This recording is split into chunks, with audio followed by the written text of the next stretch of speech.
Ignorance of free market mechanics among both citizens and politicians is costing India dearly. On March 5th, the government restricted commercial gas sales by invoking the outdated socialist-era Essentials Commodities Act of 1955. The result? Hotels, restaurants and hostels are shutting down nationwide. We only produce 40% of our LPG domestically. The remaining 60% is imported.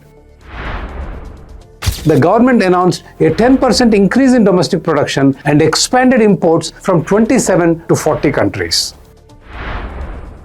Here is the catch. Commercial usage accounts for a mere 9% of total LPG consumption. You heard that right. Just 9%. Then why cut off their supply? For this 9%, policymakers have thrown millions of students, hospitality workers, and tourists into crisis. Seeing the commercial sector panic, the public assumed a domestic shortage was imminent and rushed to hoard cylinders. Our policymakers turned a war-induced supply chain issue into a full-blown national crisis.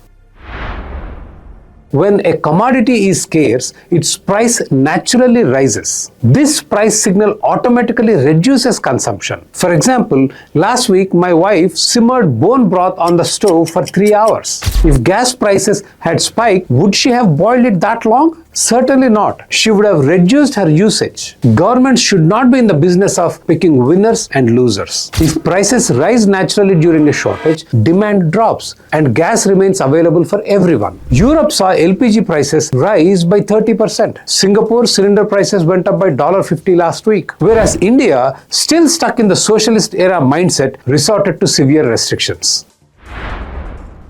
Bans breed black markets.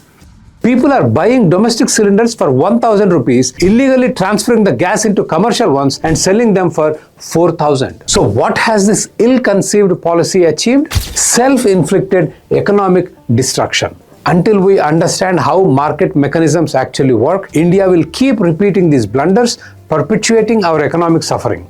Buying, selling, and imposing quotas is not the government's job. The state has no business being in business. If the government steps aside and leaves supply entirely to the free market, these artificial shortages and black market mafias will vanish. Restrictions on commercial gas must be lifted immediately and the price discrepancy between domestic and commercial cylinders should be eliminated. If the goal is to help the poor transfer cash directly into their bank accounts, just stop destroying the market system and punishing citizens.